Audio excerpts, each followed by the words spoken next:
Good morning, teachers and students.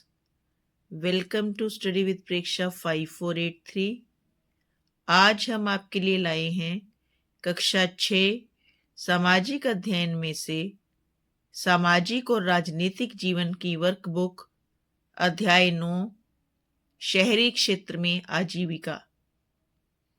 कार्य पुस्तक में यह पेज नंबर 163 पर है। इसमें आप सबसे पहले कुछ एक चित्र देख रहे हैं जो बाजार से संबंधित हैं। इसमें सबसे पहले हमें फल, फिर जूस, फिर स्टेशनरी और फिर रेडीमेड कपड़ों की दुकान, इधर अखबार और पत्रिकाएं बेची जा रही हैं और यहाँ एक चाट का ठेला लगा हुआ है। इन सभी कामों को हमें पहले प्रश्न के उत्तर में लिखना है कि लोग क्या क्या काम कर रहे हैं। दूसरा प्रश्न है, ये कार्य शहर में ही क्यों उपलब्ध है? क्योंकि गांव और शहर के लोगों के खान पान और पहनावे में अंतर होता है। और दूसरा, खरीदारी की क्षमता में भी अंतर होता है, क्योंकि शहर में अधिकतर लोग नियमित आय वाले होते हैं, वो नौकरी पेशा हैं, उनकी नियमित आय है। लेकिन गांव में अधिकतर लोग कृषि कार्यों से जुड़े हुए हैं, उनकी आय नियमित नहीं है। इसलिए खान पान और पहनावे में अंतर और खरीदारी की क्षमता में अंतर आ जाता है। चित्र में किए जा रहे कार्यों व गांव में किए जा रहे कार्यों में क्या क्या भिन्नता है कि गांव में सब्जी की दुकानें मिल सकती हैं जहां कुछ एक फल बेचे जा रहे हों। गांव में समाचार पत्र व पत्रिकाओं वाली दुकानें नहीं मिलेंगी। भारतवर्ष में 5000 से ज्यादा शहर, 27 महानगर और 4 प्रमुख महानगर हैं। यहाँ के लोगों की आजीविका के साधन शहर से भिन्न हैं।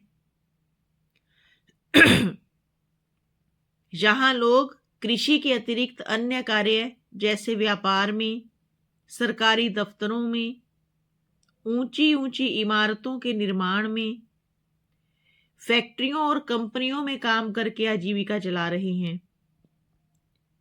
आपके सामने ये भारत का मानचित्र है, जिसके नीचे क्रियाकलाप 2 दिया गया है कि 4 प्रमुख महानगरों के नाम लिखो और उनको दिए गए मानचित्र में दर्शाओ।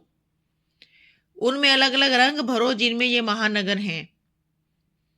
तो देखिए, मुंबई महाराष्ट्र में है, चेन्नई तमिलनाडु में है और ऊपर दिल्ली है। ये कोलकाता पश्चिम बंगाल में है। मैं इसमें आपको रंग भर के दिखाती हूँ कि जब हमें किसी मानचित्र में रंग भरने हो तो कैसे भरने हैं। ये देखिए, सबसे पहले आप उसकी बाउंड्री को कलर करेंगे।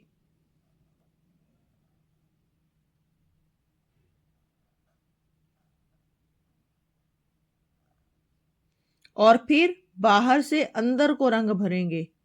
ये देखिए, ये कहाँ जा रहा है, पश्चिम बंगाल हमारा कितना बड़ा।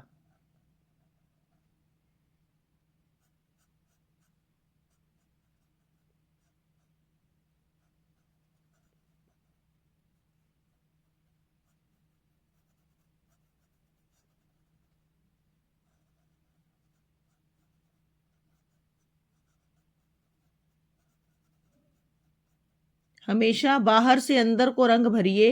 ये आपके ड्राइंग वाले टीचर्स ने भी आपको बताया होगा। ये देखिए,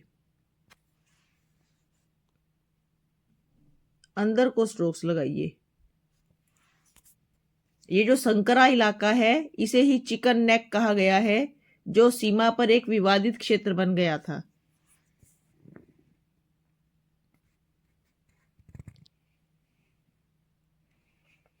अब देखिए क्रियाकलाप 3,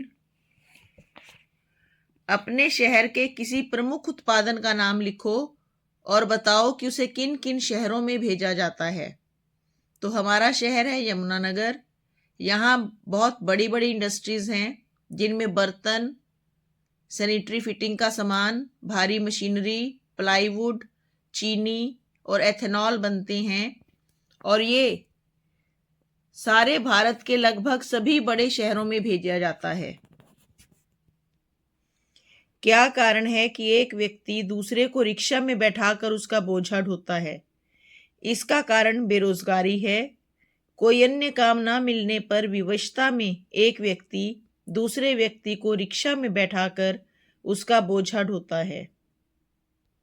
अपना सामान लोग बाजार में किस तरह से बेचते हैं? अखबार, साइकिल पर घूम घूम कर या एक जगह पर स्टॉल लगाकर। बस अड्डों पे, रेलवे स्टेशन में स्टॉल लगे होते हैं। सब्जी या तो पटरी पर बैठकर बेचते हैं या ठेले पर गलियों में घूम घूम कर। फूल पटरी पर बैठकर बेचते हैं।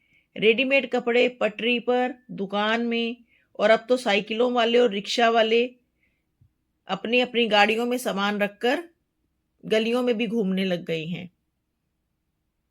उपर्युक्त खाली जगह में नीचे दिए गए शब्दों को भरें। महानगरों में कॉल सेंटर रोजगार का साधन है। स्वरोजगार में लगे लोग अपना सामान तैयार करके शहर में बेचते हैं। गांव की अपेक्षा शहरों में रोजगार के साधन अधिक हैं। गांव की अपेक्षा शहरों में शिक्षा की सुविधा ज्यादा है। शहर में कौन कौन सी सुविधाएं हैं, सूची तैयार करें। तो हम सबको पता है कि गांव से या छोटे कस्बों से लोग शहर क्यों जाते हैं। सबसे पहले तो शिक्षा पाने के लिए, क्योंकि बड़े शहरों में अच्छे स्कूल कॉलेज होते हैं। फिर दवाई लेने, चेकअप कराने, क्योंकि शहरों में बड़े अस्पताल होते हैं। नौकरियां करने के लिए, क्योंकि कई शहर ऐसे हैं जो औद्योगिक क्षेत्र हैं, जैसे हमारा यमुनानगर का ही शहर है। आसपास के लोग यहाँ फैक्ट्रियों में नौकरी करने के लिए आते हैं। बाजार, बड़ा बाजार है। जो सामान छोटे गांव में, छोटे शहरों में नहीं मिल सकता, वो यहाँ के बड़े बाजारों में आराम से मिल जाता है। पार्क हैं यहाँ, सड़कें और सार्वजनिक परिवहन की सुविधा, ये कुछ सुविधाएं हैं जो शहरों में सरलता से प्राप्त हो जाती हैं। क्रियाकलाप 6, अपने अध्यापक की सहायता से गांव तथा शहर की समस्याओं की चर्चा करो और लिखो। गांव में वही स्कूलों की कमी, अस्पतालों की कमी, छिपी बेरोजगारी, यानी कि जहां जितने लोगों की जरूरत है वहां उससे ज्यादा लोग काम कर रहे हैं। तो जो ज्यादा संख्या है वो बेरोजगारी को छुपाने का तरीका है कि एक दुकान पर पिता भी बैठे हैं, पुत्र भी बैठा है। काम तो पिता भी कर सकते हैं अकेले, तो पुत्र की जो है वहां पर वो छिपी हुई बेरोजगारी हो गई। सफाई की कमी होती है गांव में, पार्कों की कमी है। और इसके विपरीत शहरों में प्रदूषण बहुत है, गाड़ियों के चलने से, फैक्ट्रियों के धुएं से, भीड़ बहुत है, बेरोजगारी है। स्लम एरिया, झुग्गी झोपड़ी का एरिया, जहां गंदगी है, सफाई नहीं हो पाती, क्योंकि वो इलाका ही ऐसा बसा हुआ है कि वहां पर कई सार्वजनिक सुविधाएं दी ही नहीं जा सकती। साफ सफाई में कमी हो जाती है। शहरों में खुले स्थान की कमी है, घर भी तंग और कॉलोनियां भी तंग, बच्चों के लिए खेलने की जगह नहीं होती। तो हर जगह की अपनी समस्याएं हैं। आप अपने गांव और अपने शहर की समस्याएं भी इस कॉलम में लिख सकते हैं। तो ये अध्याय यहां खत्म होता है। देखते रहिए और हमारे चैनल को लाइक और सब्सक्राइब कीजिए। धन्यवाद।